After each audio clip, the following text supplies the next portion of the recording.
नमस्कार, मैं हूँ विकास टेकरे और स्वागत है आप सभी का द हिस्ट्री यूट्यूब चैनल में।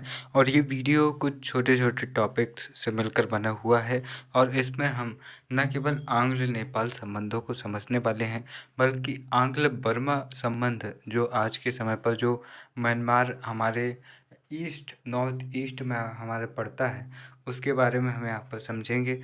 और साथ ही साथ हम आंग्ल सिंध जो अंग्रेज़ों के सिंध के साथ में संबंध थे और सिंध का किस तरह से ये विलय करते हैं, यह हम इस वीडियो में देखेंगे। तो 3 टॉपिक्स हम इस वीडियो में देखेंगे। मुझे उम्मीद है कि आप वीडियो के आखिर तक बने रहेंगे और चीज़ों को ध्यान से सुनेंगे और स्क्रीन पर उतने ही ध्यान से देखेंगे। यहाँ पर देखिए, 1768 ईस्वी में गोरखा सरदार पृथ्वी नारायण ने नेपाल के स्थानीय शासकों से सत्ता छीनकर अपनी सत्ता स्थापित की और साम्राज्य विस्तार करते हुए तीस्ता से सतलज नदी तक भारत के तटवर्ती भूभागों में अपना साम्राज्य विस्तार किया। तो अब यहाँ पर देखिए कि जो तीस्ता नदी हमें दिख रही है, वो तीस्ता नदी से लेकर ये जो सतलज नदी है वहाँ तक ये अपना साम्राज्य विस्तार करते हैं। यहाँ पर 1792 ईस्वी में ईस्ट इंडिया कंपनी ने नेपाल के साथ एक व्यापारिक संधि की।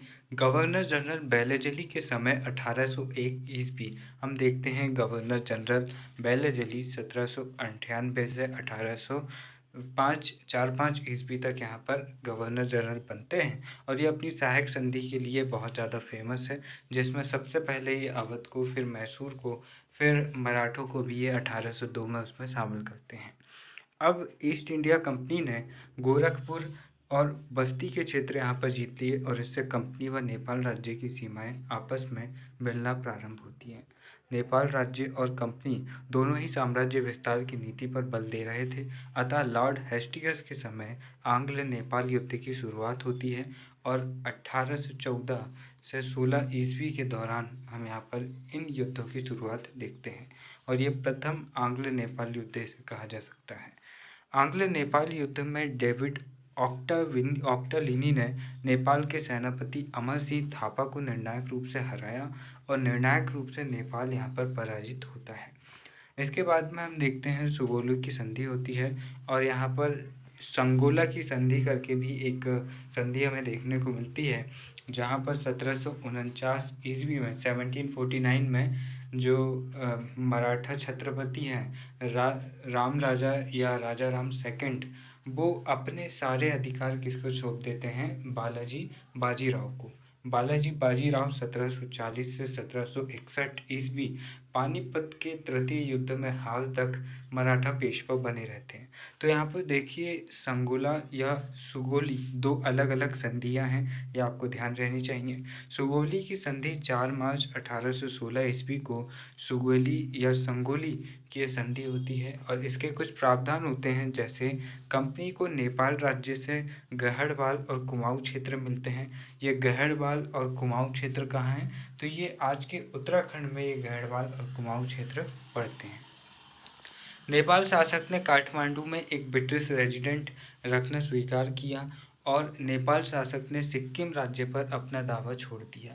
जो सिक्किम हम देखते हैं, सिक्किम एक प्यारा सा राज्य जो हमें चिकन नेक में देखने को मिलता है। चिकन नेक से आगे चिकन नेक किसको कहते हैं, तो जब आप देखोगे कि जो हमारा इंडिया का मैप है, इंडिया के मैप में बिहार और जो पश्चिम बंगाल है, इसकी बॉर्डर पर से जब हम पूर्वोत्तर की ओर जाते हैं तो एक बहुत ही छोटा सा हिस्सा भारत का पूर्वोत्तर क्षेत्र से जुड़ा हमें मिलता है।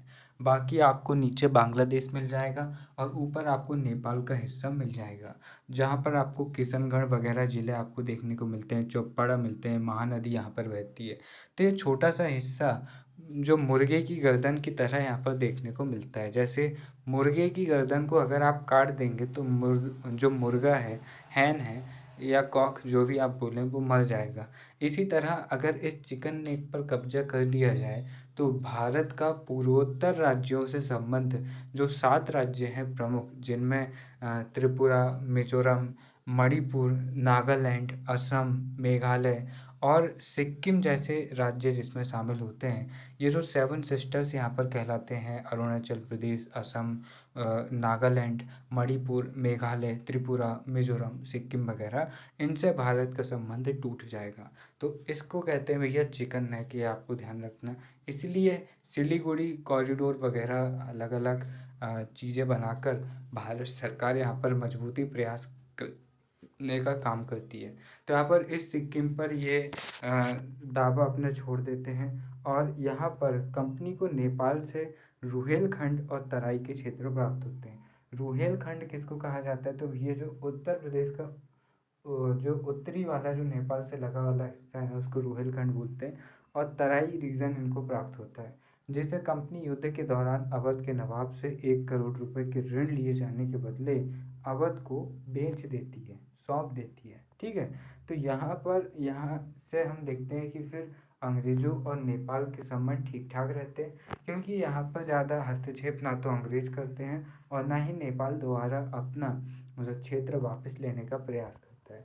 तो यहाँ पर इनका काम हो जाता है। अब इसके बाद में हम आंग्ल बर्मा संबंध देखते हैं। आंग्ल बर्मा संबंध ये भी नॉर्थ ईस्ट से संबंधित है और ये नागालैंड, मणिपुर वगैरह क्षेत्रों पर यहाँ के राजा आक्रमण करने का प्रयास करते हैं। तो फिर यहाँ जो ईस्ट इंडिया कंपनी रहती है वह इनको अच्छा सबक सिखाने का काम करती है।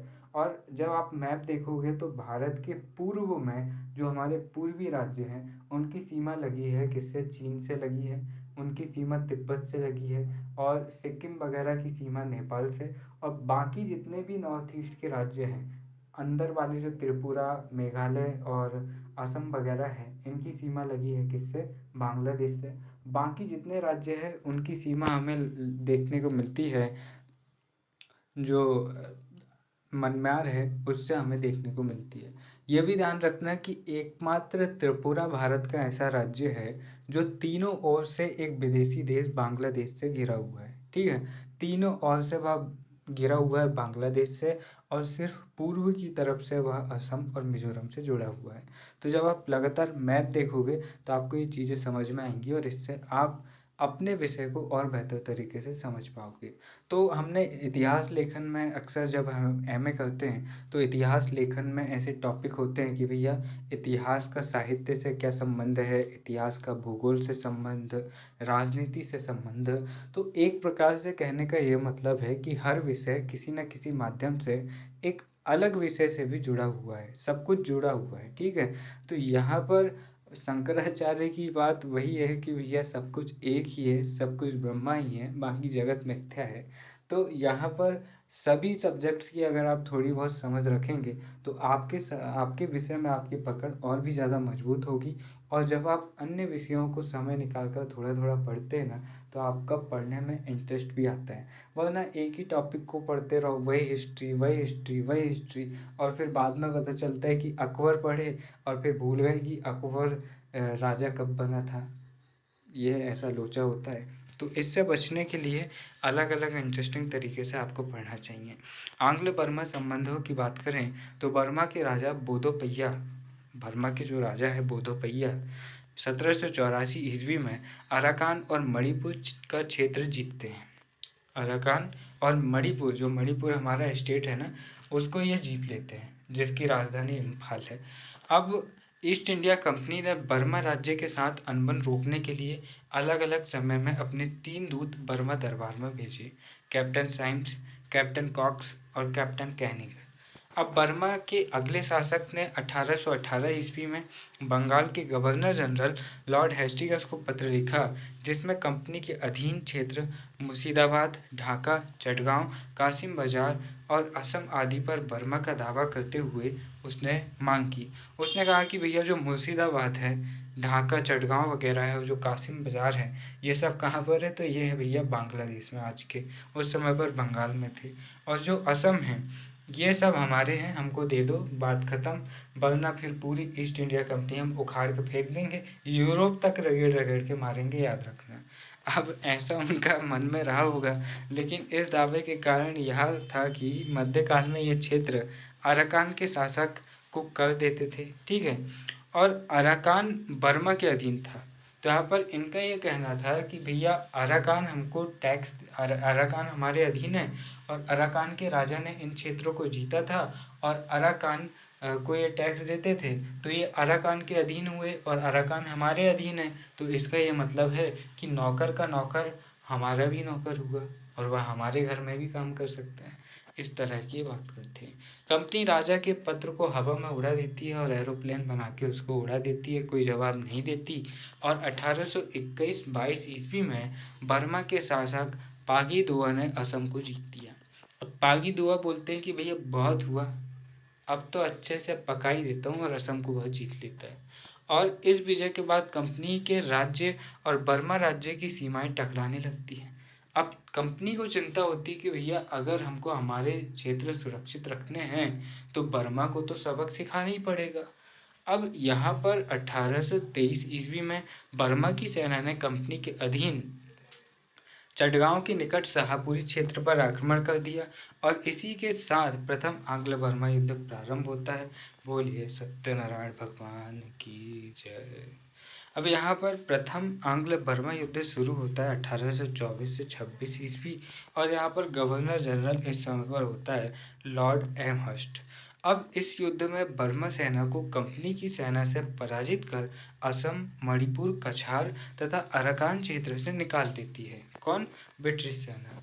अब कंपनी की सेना के नौसैनिक अधिकारी जनरल कैंपबेल ने जहाजी बेड़े के माध्यम से बर्मा पर आक्रमण कर दिया और रंगून पर कब्जा कर दिया। अब यहाँ पर ईस्ट इंडिया कंपनी न केवल इनको भारतीय क्षेत्रों से खदेड़ रही है, बल्कि बर्मा की राजधानी पर भी कब्जा कर लिया। और इसके बाद में इस युद्ध में बर्मा का सेनापति महाबंदूला मारा जाता है, और कंपनी ने पेगू, जो लोअर बर्मा है, बर्मा जो म्यांमार है ना, उसका जो निचला हिस्सा कहलाता है उसको पेगू कहते हैं। ठीक है, तो यहाँ पर जो बर्मा है उसकी राजधानी तो आपको पता ही होगी। तो बर्मा जो है उसकी राजधानी नेपिडो भी उसको कहते हैं और नेपियो ताओ भी उसको कहते हैं। ठीक है, नेपियो ताओ उनकी भाषा में, और नेपिडो भी उसका नॉर्मल नाम माना जाता है। तो इस तरह से ये नॉर्मल चीज़ें भी आपको पता होनी चाहिए। तो यहाँ पर कंपनी ने पेगू, जो लोअर बर्मा है उसका दक्षिणी निचला हिस्सा है जो भारत की ओर टच होता है, उस पर वह कब्जा कर लेते हैं और राजधानी प्रोम, उस टाइम पर प्रोम उनकी राजधानी थी, उस पर अधिकार कर लेते हैं।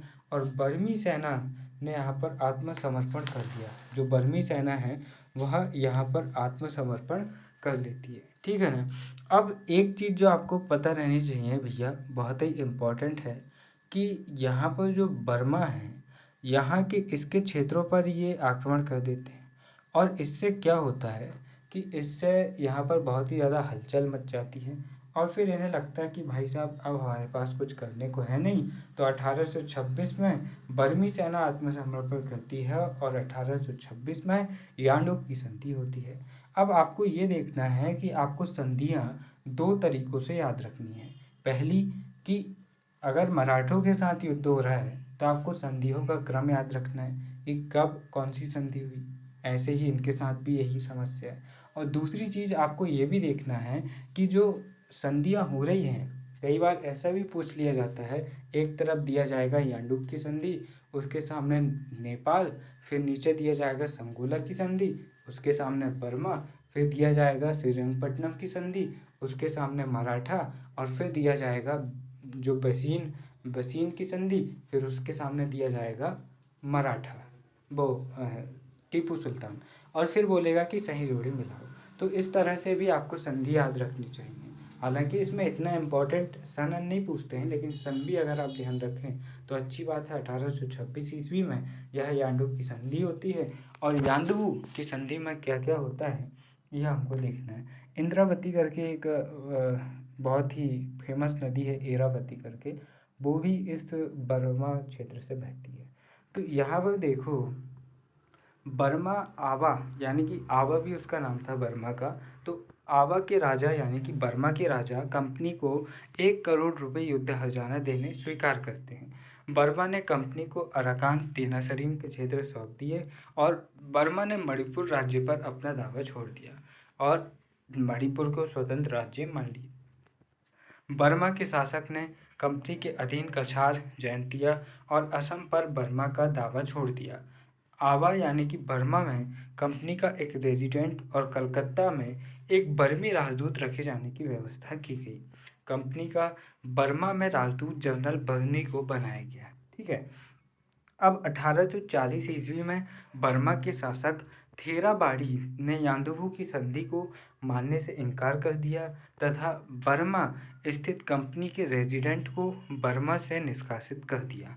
और इससे क्या होता है, ईस्ट इंडिया कंपनी बर्मा से नाराज हो जाती है। मतलब पहले के जो शुरुआती जो शासक रहते हैं इनके साथ में 1826 में संधि होती है वो तो मान लेते हैं, लेकिन बाद में थेराबाड़ी नाम का एक शासक आता है, वो कहता है कि भाई अपुन तो संधि नहीं मानने का, जो उखाड़ने का उखाड़ लो बेड़ू, जो तुम कर सकते हो कर लो। अब ईस्ट इंडिया कंपनी कहती है कि पहले भी तुमको ठोक चुके हैं बेटा, और अब भी बबुआ हम तुमको ठोक देंगे। तो यहाँ पर बर्मा क्षेत्र में अंग्रेज व्यापारी को अंग्रेजी वस्त्रों व तथा इमारती लकड़ी के व्यापार की अनुमति बर्मा शासक नहीं देते हैं। अनुमति नहीं मिलने के बावजूद जो अंग्रेज व्यापारी रहते हैं वो ललहत्ते जैसे यहाँ पर चोरी छिपे पुष्पराज बन के यहाँ पर लकड़ी चुराते हैं और बेचते हैं जापान में। तो यहाँ पर बर्मा में इसका व्यापार करते थे और इससे क्रुद्ध होकर बर्मा के जो नए शासक थे पगान, उन्होंने क्या किया, अंग्रेज व्यापारियों के विरुद्ध सख्ती बरती। यानी कि अब नहीं चलेगा बबुआ यहाँ पर, अब तो भैया आ ही जाएगा शेखावत और छोड़ेगा नहीं पुष्पराज को। तो यहाँ पर डलहौजी ने हस्तक्षेप करते हुए बर्मा ने अंग्रेज व्यापारियों के दुर्व्यवहार का मुद्दा उठाकर बर्मा पर आक्रमण कर दिया। अब यहाँ पर ये पहले से ही बंदूक ताने अंग्रेज सोच ही रहे थे, इनको कारण चाहिए था, कारण भी इन्होंने खुद ही पैदा किए और समस्या का ख़त्म भी अब ये खुद ही करेंगे। तो यहाँ पर गलती थी अंग्रेज व्यापारियों की। जब भैया राजा पगान मना कर रहा है तो क्यों तुम वहाँ पर व्यापार कर रहे हो बे? क्यों तुम अपने आप को पुष्पराज समझ रहे हो? अब पगान ने सख्ती बरती तो रोते रोते ही अपने मालिक के पास आ गए कि बचा लो माई बाप। और अंग्रेज तो पहले से ही तैयार थे बंदूक लेके कि भैया तुमने अच्छा किया, कारण हमको दे दिया, अब हम लड़ने चले। अब यहाँ पर द्वितीय आंग्ल बर्मा युद्ध की शुरुआत होती है 1852 और 53 में। इस समय पर गवर्नर जनरल रहता है डलहौजी। डलहौजी ऐसा आदमी रहता है जो सोचता है क्यों ना मैं पूरी दुनिया ही जीत लूँ। ये बड़ा ही चालाक और बहुत ही कुटिल आदमी रहता है और किसी भी हद तक ये नीचे गिर सकता था राज्यों को अपने क्षेत्र में मिलाने के लिए। हम देखें कि सिख राज्य को मिलाने के लिए भैया ये कितने नीचे लेवल तक गिरता है कि पूरी गलती सेना की होती है, मूल राज्य की होती है और उनके प्रधानमंत्री की होती है, वजीर की, लेकिन उसके बावजूद वो दोषी ठहराता है दलीप सिंह और उनकी माता जिंदन कौर को और फिर उन्हें उनके राज्य से हटा देता है। हम देखते हैं कि भैया यही वो हरामी आदमी है, अब क्या बोले, जो अवध के नवाब को सिर्फ इसलिए हटा देता है, भैया पेंशन उनकी रोक देता है और बहुत सारे ऐसे क्षेत्र कुछ लोगों को कुशासन के आधार पर व दत्तक पुत्रों, तो अलग अलग नीतियों के आधार पर बस डलहौजी चाहता था कि मैं बहुत बड़ा राज्य यहाँ पर कायम कर लूँ। तो डलहौजी ने लैम्पर्ट के नेतृत्व में सेना भेजी और वह स्वयं भी रंगून आ जाता है। कंपनी ने 2 नौसैनिक अधिकारी गॉडविन और ऑस्टविन के नेतृत्व में बर्मा पर नौसैनिक आक्रमण किया। क्या किया? नौसैनिक आक्रमण ये करते हैं बर्मा पर। और यहाँ पर हम देखते हैं कि बर्मा पर ये नौसैनिक आक्रमण करते हैं और रंगून, मर्तवान और प्रोम पर अधिकार कर लेते हैं। अब जब आप मैप देखोगे तो आपको पता लगेगा कि यहाँ पर जो प्रोम है वो आपको दक्षिण में देखने को मिलेगा, ठीक है, और दक्षिण में जो म्यांमार है उसके नीचे साइड में आपको प्रोम देखने को मिलेगा। यहाँ पर ये अधिकार कर लेते हैं। दूसरी ओर आंतरिक कलह के कारण बर्मा के शासक मिंडन मिन कंपनी की सेना का मुकाबला करने में सक्षम नहीं होते हैं और डलहौजी पेगू, पेगू बोले तो लोअर बर्मा, पेगू क्या है, जो लोअर बर्मा है, निचला बर्मा है, वहाँ पर ये कब्जा यहाँ पर कर लेते हैं। अब यहाँ पर ये ध्यान रखना कि बर्मा में एक शहर भी है जिसका नाम क्या है, सगाई है। तो सगाई नाम का भी शहर है, तो सगाई करना हो तो सगाई में जाके सगाई करना, ठीक है ना। तो बर्मा में सगाई नाम का भी एक शहर है। तो यहाँ पर डलहौजी, अब डलहौजी ने पेगू लोअर बर्मा को जीतकर कंपनी के राज्य में मिला लिया और इसी के साथ में द्वितीय आंग्ल बर्मा युद्ध समाप्त हो जाता है और डलहौजी ने आर्थर फेर को पेगू में कमिश्नर नियुक्त किया। हालांकि इसके बावजूद ये जो बर्मी राजा रहते हैं ये हार मानने को तैयार नहीं रहते हैं और आगे चलकर 1885 में गवर्नर जनरल डफरिन, जिसके समय पर कांग्रेस की स्थापना होती है भारत में, उसके समय पर तीसरा आंग्ल बर्मा युद्ध हमें देखने को मिलता है। और बर्मा के नए शासक थीबू के समय अंग्रेजों ने बर्मा के साथ संबंध पुनः बिगड़ गए और दूसरी ओर अंग्रेज व्यापारी उत्तरी बर्मा की व्यापार संभावनाओं को देखते हुए चीन से सटे क्षेत्रों के कारण चीन से व्यापारिक संबंध बनाने हेतु उत्तरी बर्मा को कंपनी के नियंत्रण में लाने के पक्षधर थे। अंग्रेज व्यापारी बर्मा में कपास, कपड़ा और हाथी दांत के व्यापार पर बर्मा सरकार के एकाधिकार को समाप्त करने की मांग कर रहे थे। डफरिन के समय बर्मा के साथ साथ Bombay Burma trade corporation company के बर्मा में सागवान की लकड़ी काटने के ठेके को शासक थीबू ने निरस्त कर दिया। इससे डफरिन और थीबू के बीच में विवाद बढ़ जाता है और यही तत्कालीन कारण था। और इस मुद्दे पर तीसरा आंग्ल बर्मा युद्ध डफरिन द्वारा 1885 में शुरू कर दिया जाता है। फिर इसके बाद में हम देखते हैं कि कुछ माह में ही उत्तरी बर्मा को जीतकर कंपनी के साम्राज्य में मिला लिया जाता है। और आवा के स्थान पर, आवा आपको कहाँ मिलेगा, तो आवा इनका एक शहर है, उसके स्थान पर जो इनकी जो राजधानी रहती आवा के स्थान पर रंगून को बर्मा की नई राजधानी बनाया जाता है। क्या किसको बनाया जाता है? जो रंगून है, जहाँ पर हम देखते हैं कि जेल भी थी और यहाँ पर बहुत सारे क्रांतिकारियों को भी कैद किया गया। 1857 की क्रांति के बाद बहादुर शाह द्वितीय जफर को यहीं पर कैद किया गया, जहाँ पर 1862 में उनकी मृत्यु हो गई। और मृत्यु से पहले बहादुर शाह जफर कहते हैं कि मैं इतना बदनसीब हूँ कि मुझे अपने वतन की 2 गज मिट्टी भी नहीं मिल सकी, ज़मीन भी नहीं मिल सकी। तो यहाँ पर बर्मा को स्थानीय लोग आवा कहते थे। तो ये आवा के स्थान पर राजधानी बनाते हैं किसको? रंगून को। और 1935 ईस्वी के एक्ट तक, 1935 ईस्वी का जो आता है भारत शासन अधिनियम, उस तक कंपनी के अधीन बर्मा रहता है और यहाँ का प्रशासन भारत के गवर्नर जनरल द्वारा किया जाता है। 1935 ईस्वी के एक्ट में बर्मा को भारत से स्वतंत्र कर एक अलग डोमिनियन यानी कि एक अलग राज्य बनाया जाता है। 4 जनवरी 1948 ईस्वी को बर्मा अंग्रेजों से स्वतंत्र हो जाता है। ठीक है, 4 जनवरी 1947 को पूरी तरह से बर्मा अंग्रेजों से स्वतंत्र हो जाता है। तो ये एक टॉपिक था, बर्मा और अंग्रेजों के किस तरह से संबंध थे, यह हमने देखा। अब इसके बाद हम एक और महत्वपूर्ण टॉपिक को देखते हैं, सिंध विषय। और हम ये देखते हैं कि सिंध के साथ अंग्रेजों के किस तरह से संबंध थे। सिंध एक ऐसा सेंटर पॉइंट था जिसको जीतना अंग्रेजों के लिए बहुत ज़्यादा ज़रूरी था, क्योंकि रूस के जो आक्रमण की यहाँ पर संभावनाएं थी भारत में, वहाँ बढ़ सकती थी। इसलिए बॉर्डर जो स्टेट है, बॉर्डर के सटे जो इलाके हैं, उनको अंग्रेज अपने अधीन लाना चाहते थे। सिंध प्रारंभ में अफगानिस्तान के नियंत्रण में था। अफगानिस्तान में फैली अव्यवस्था का लाभ उठाकर सिंध के अमीर यार लतीफ़ और उसके भाइयों, जो 4 यार के नाम से जाने जाते थे, वो स्वतंत्र राज्य की स्थापना करते हैं। सिंध का क्षेत्र बलूची अमीरों के अधीन 3 केंद्रों में विभाजित था। हैदराबाद, जो पाकिस्तान वाला हैदराबाद है, जब आप मैप देखोगे तो आपको जस्ट जो हमारा गुजरात है ना, उसके जस्ट ऊपर साइड में आपको पाकिस्तान में एक हैदराबाद नाम का स्टेट दिखेगा। तो ये उनका एक प्रमुख केंद्र था। अभी ये स्टेट है या शहर है ये मुझे पता नहीं है। मीरपुर और खैरपुर जैसे इनके कुछ प्रमुख केंद्र थे। तो हैदराबाद की जस्ट साइड में आपको मीरपुर दिखेगा और इसके ही आसपास आपको थोड़ा ऊपर में जब आप सिंधु नदी आपको बहती हुई दिखेगी, उसके आसपास आपको खैरपुर देखने को मिल जाएगा। तो ईस्ट इंडिया कंपनी ने 1775 ईस्वी में पहली बार सिंध के क्षेत्र थट्टा में अपना व्यापारिक केंद्र स्थापित किया, जो कुछ समय पश्चात बंद कर दिया गया।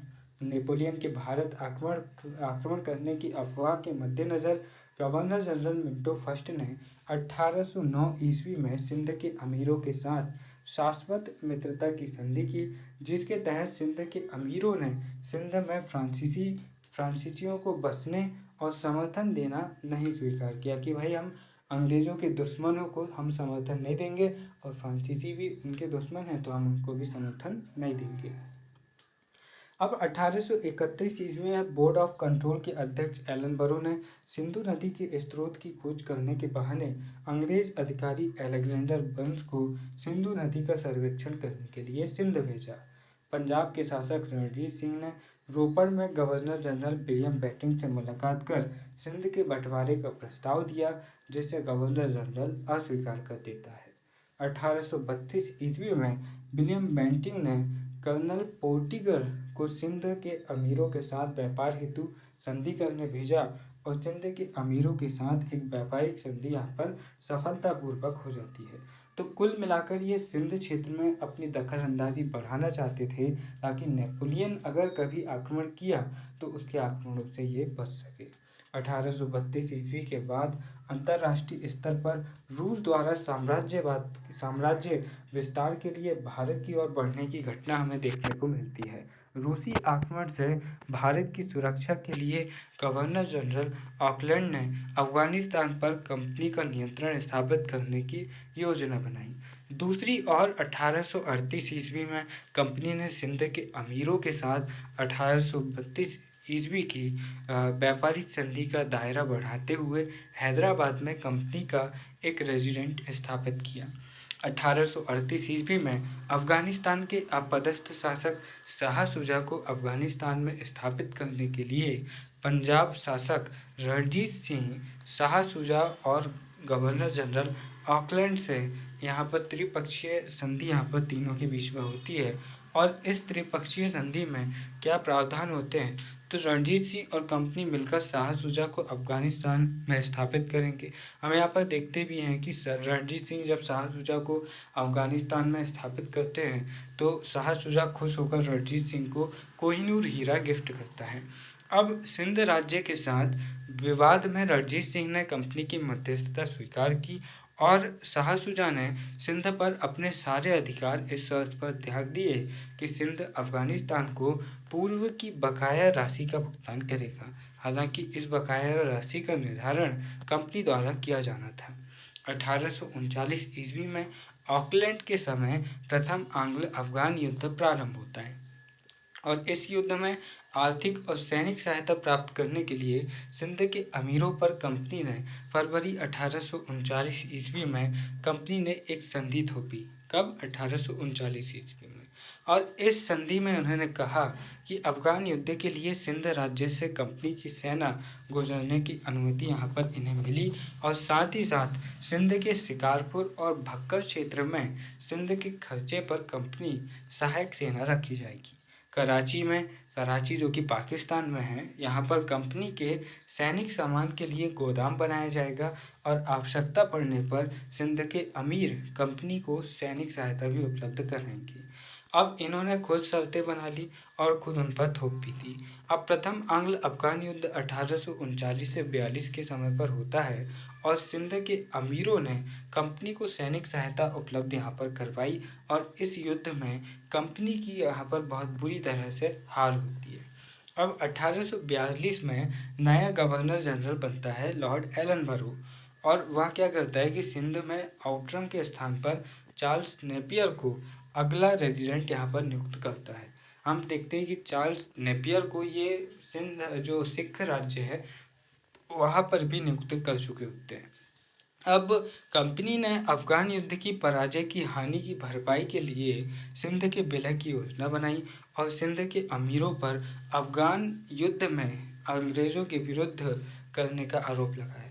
तो यहाँ पर तो भैया इन्होंने खुद संधि थोप दी, अफगानों ने मान ली, सिंधो वालों ने मान ली और फिर उसके बाद में ये कह रहा है कि भैया तुमने अफगानों के खिलाफ हमारा साथ क्यों नहीं दिया। तो ये बड़ी समस्या यहाँ पर ये पैदा करते हैं, खुद आरोप लगाते हैं और खुद उसका सॉल्यूशन कर भी देते हैं। तो यहाँ पर इसी प्रकार खैरपुर के अमीर रुस्तम अली और हैदराबाद के अमीर नासिर खां पर एलन बरो ने अंग्रेज़ों के विरोध करने का आरोप लगाया और इसी समय खैरपुर में हुए उत्तराधिकार के विवाद का फायदा उठाकर चार्ल्स नेपियर ने सिंध पर आक्रमण कर दिया और 1843 ईस्वी में चार्ल्स नेपियर ने मियानी के युद्ध में मियानी के युद्ध में मियानी के युद्ध में सिंध के अमीरों को निर्णायक रूप से हराता है और अगस्त 1843 ईस्वी तक सिंध का विलय कर लेता है। तो यहाँ पर सिंध का विलय कब होता है? तो 1843 में सिंध का विलय होता है। तो ये ध्यान आपको रखना है कि किस राज्य का विलय कब हो रहा है। ऐसे प्रश्न बनते हैं जैसे सिख राज्य का विलय होता है 1848 में, मराठा साम्राज्य का पूर्ण तरह विलय होता है 1818 ईस्वी में। इसी तरह आपको ये चीज़ें यहाँ पर ध्यान रखनी है। और वहीं मैसूर के विलय की बात करें टीपू सुल्तान वाला, तो 1799 में टीपू की मृत्यु के बाद ही ज़्यादातर राज्य में ले लिया जाता है। अब चार्ल्स नेपियर यहाँ पर कहता है कि सिंध का विलय करने का हमें कोई अधिकार नहीं है, फिर भी हम ऐसा करेंगे क्योंकि यह लाभदायक, उपयोगी और नीचतापूर्ण कर्म है। और जितने भी नीच काम यहाँ पर ये कर सकते थे, ये सारे करने को तैयार थे। तो यहाँ पर चार्ल्स नेपियर खुद कह रहा भी है, तो ये बहुत ही खतरनाक बात है। और ये चार्ल्स नेपियर आगे कहता है कि सिंध का विलय करना गलत है और उसे ऐसा ही छोड़ देना और भी गलत है। ये एक बहुत ही फेमस कोटेशन है, क्योंकि अगर आप सिंध को जीत लेते तो भले ही आप गलत तरीके से जीत रहे हो, लेकिन ये तो है कि आपकी जो सीमा है वह सुरक्षित है। लेकिन अगर आप उसे नहीं जीत रहे हो तो यहाँ पर एक तो नेपोलियन के भी आक्रमण कट है, ऊपर से जो रूस है वह भी अपने साम्राज्यवाद को बढ़ाने का प्रयास कर रहा है, वह भी अपने क्षेत्र को बढ़ा रहे हैं, तो उससे भी यहाँ पर नुकसान हो सकता था। वहीं यहाँ पर चार्ल्स नेपियर का कथन है, सिंध का विलय कोई एकाकी घटना नहीं है, यह तो अफगान तूफान की पूंछ थी। तो जो अफगान बार बार यहाँ पर आक्रमण कर रहे थे, उनसे बचने के लिए यहाँ पर सिंध का विलय किया गया था। सिंध विलय के बाद चार्ल्स नेपियर को सिंध का पहला गवर्नर बनाया जाता है।